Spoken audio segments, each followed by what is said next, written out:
پیارے بچوں، السلام علیکم۔ آج ہم پھر چک بست کی ایک نظم رام چندر جی ماں سے رخصت لیتے ہوئے پڑھیں گے، چونکہ کل بھی میں نے آپ کو اس کے بارے میں تھوڑی سی جانکاری دی ہے۔ آج دوبارہ سرسری طور پر ایودھیا میں ایک راجا تھا، راجہ دشرت۔ اس کی 3 بیویاں کوشلیہ، کیکئی اور سمترا۔ کوشلیہ سے رام چندر جی، کیکئی سے بھرت اور شتروگھن، سمترا سے لکشمن پیدا ہوا۔ چونکہ راجہ دشرت آخر میں اپنے بڑے بیٹے رام چندر جی کو ایودھیا کا راجا بنانا چاہتے تھے، کیونکہ وہ بڑا بیٹا بھی تھا، سمجھدار بھی تھا۔ لیکن ماضی میں راجہ دشرت نے کیکئی سے کچھ وعدے کیے تھے جو ابھی نبھانے باقی تھے۔ تو آج کیکئی کو موقع آیا اور اس نے راجہ دشرت کو اپنے وہ وعدے یاد دلائے، اور اس سے پہلا وعدہ یہ مانگا کہ رام چندر جی کو بنواس بھیج دیا جائے، کیونکہ کیکئی اپنے بیٹے بھرت کو راجا بنانا چاہتی تھی۔ اور دوسرا وعدہ بھرت کو اپنی جگہ ایودھیا کا راجا بنانا، چونکہ بادشاہ نے یہ دونوں وعدے پورے کر دیے۔ اس طرح سے جب رام چندر جی کو یہ فیصلہ سنایا گیا تو اس نے قبول کر لیا، اور جب وہ بنواس جانے کے لیے تیار ہوا تو وہ اپنی ماں کے پاس آتا ہے اور اسے رخصت مانگتا ہے۔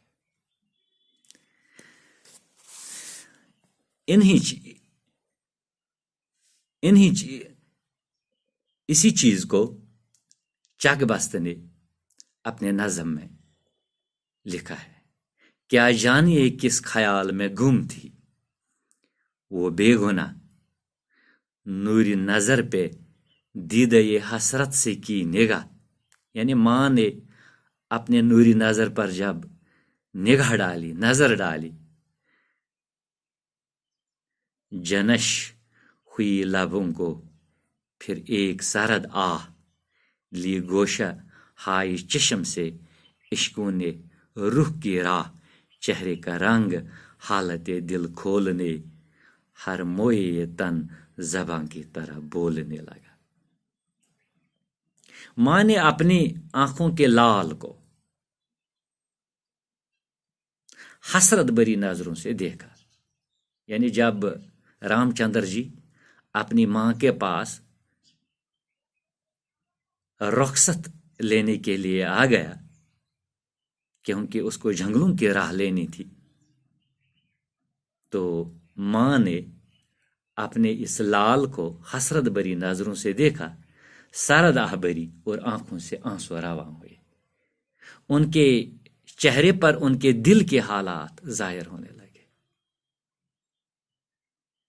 اور بے چینی اور بے صبری کی حالت میں بدن کا ایک ایک بال گویا زبان کی طرح بولنے لگا۔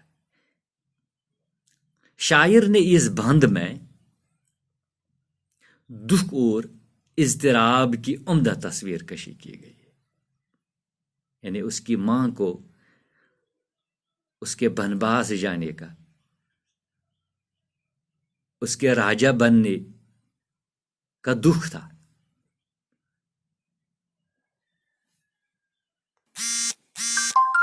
دوسرا بند ہے، آخر اسیر یاس کا قفل دہن کھلا۔ اسیر قیدی، یاس مایوسی، قفل تالے کو کہتے ہیں۔ یعنی اب ماں کی زبان کھل گئی. وا تھا دہانی زخم کے بابی سخن کھلا، ایک دفتر مظالم چرخ کہن کھلا. افسانہ یہ شدائد رنج و سخن کھلا. درد دل غریب جو صرف بیاں ہوا، خون جگر کا رنگ سخن سے عیاں ہوا. یعنی آخر نا امیدی کی قید کے منہ پر لگا ہوا تالا کھل گیا. یعنی بات کرنے کے لیے ماں نے لب کشائی کی، اور اس طرح گویا آسمان ڈائے ظلموں کا دفتر کھل گیا. دل میں جو زخم تھا اس کی کیفیت زبان پر، ماں کی زبان پر آنے لگا. جب ماں بولنے لگی تو اس کی باتوں میں خونی جگر کا رنگ تھا. اپنے دل کے دکھ اپنی زبان پر لاتے لاتے ماں کا کلیجہ منہ کو آتا. باقی وسلام.